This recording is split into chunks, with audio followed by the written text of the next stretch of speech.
Olá, Deus abençoe a sua vida. Hoje nós vamos começar mais um novo livro da Bíblia. O nosso desafio de ler a Bíblia toda em um ano. Livro de Esther, eu gosto muito desse livro. Uma importante informação desse livro, você não vai encontrar o nome de Deus no livro de Esther. Mas é impossível você não ver Deus se movendo neste livro. Isso é algo interessante, é uma curiosidade do livro de Esther. Vamos lá, capítulo 1 do livro de Esther. O que nós estamos vendo aqui? Esther, no capítulo 1, do verso 1 ao 12, nós vamos ver a rainha Vasti, que vai afrontar o rei.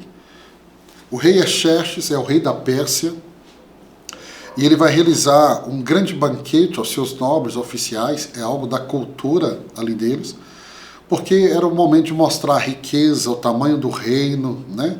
E durante esse banquete, ele dá uma ordem, o rei dá uma ordem para que a rainha Vasti venha à sua presença. Por quê? Porque ele queria exibir não só o reino, o tamanho do reino, as suas conquistas, a sua riqueza, mas a beleza da rainha. Mas ela se recusa. O que vemos aqui é um ato de desonra de Vasti com o rei.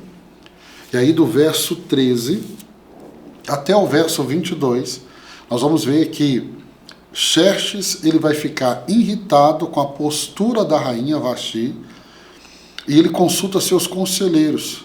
E qual é o conselho? Que ele a deponha. E ele vai depor Vasti e ele vai escolher uma nova rainha. Isso aqui me ensina muito, eu quero comentar com você. E o argumento é que a desobediência dela poderia incentivar outras mulheres a desrespeitar os seus maridos. Xerxes ele vai aceitar esse conselho e emite um decreto real, declarando que Vasti nunca mais deve entrar na sua presença e que ele procurará uma nova rainha. Então o que vemos dentro do cenário do livro de Esther é alguém sendo deposto do seu lugar e abrindo a oportunidade para que o outro se levante.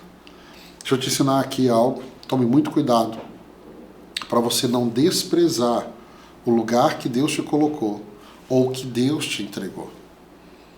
Porque talvez você não dê valor aonde você está, o que Deus te entregou, mas saiba que tem muitas pessoas orando para chegar onde você chegou.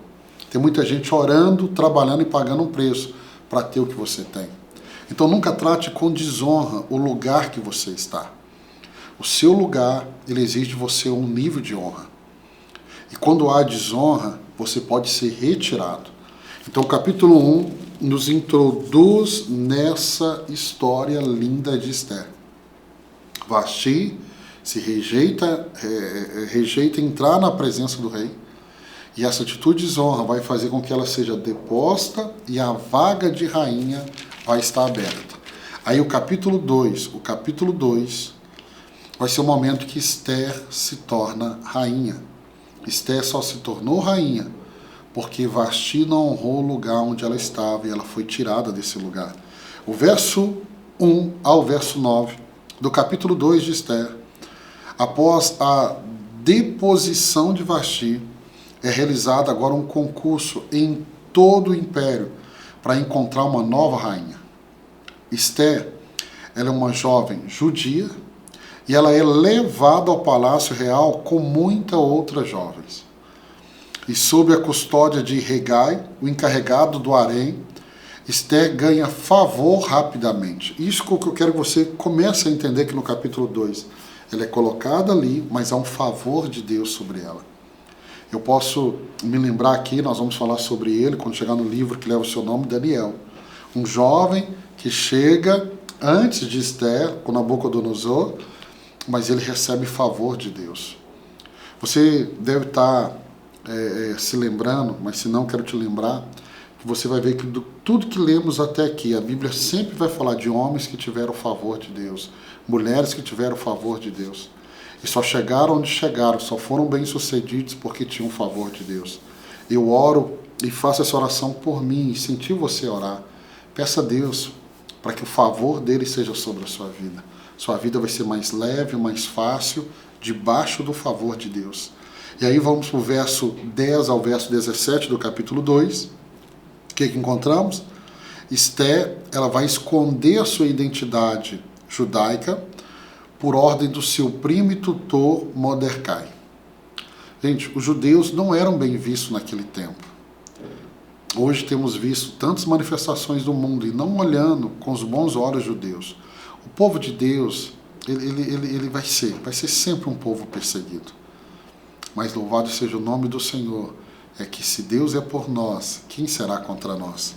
E aí quando chega a vez de Esther de ir ao rei, ele fica encantado com ela, mais do que com qualquer outra mulher.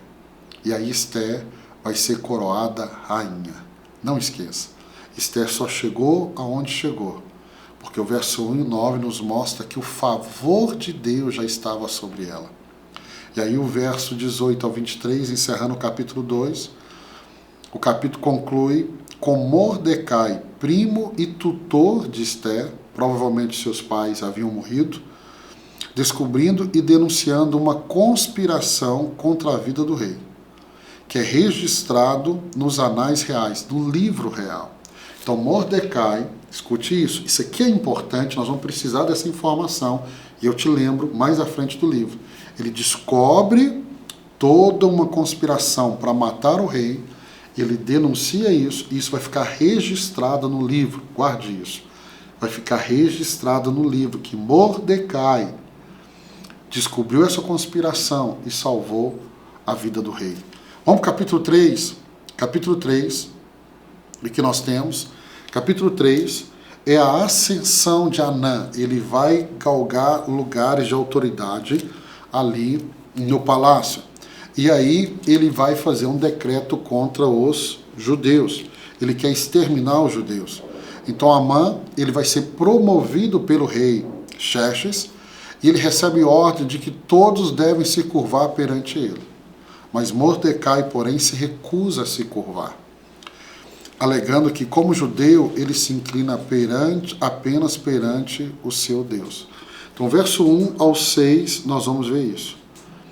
Mordecai não está ali afrontando Amã, mas ele diz, eu só posso inclinar diante do meu Deus.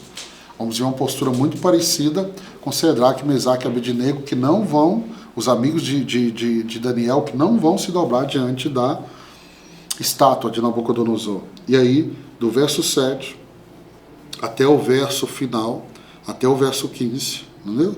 Nós vamos ver que Amã vai fazer um decreto, e nesse decreto é que os judeus seriam mortos. Então, o capítulo 3, ele termina com esse decreto. Amã, que alcança um lugar de poder, e agora ele quer matar todos os judeus. E aí, o capítulo 3 nos mostra isso. O capítulo 3, vamos ler aqui somente o verso 13. As cartas foram enviadas por mensageiro a todas as províncias do império, com a ordem de exterminar e aniquilar completamente todos os judeus, jovens, idosos, mulheres e crianças, num único dia. O 13º dia do 12º mês, o mês de Adar, e de saquear os seus bens. Novamente, a gente vê na história alguém se levantando para tentar destruir os judeus. Mas amanhã nós vamos continuar capítulo 4, 5 e 6 e vamos ver os desfechos dessa história. Parabéns, começamos mais um livro. Vamos juntos terminar esse livro e avançar na nossa leitura no nome de Jesus. Deus te abençoe.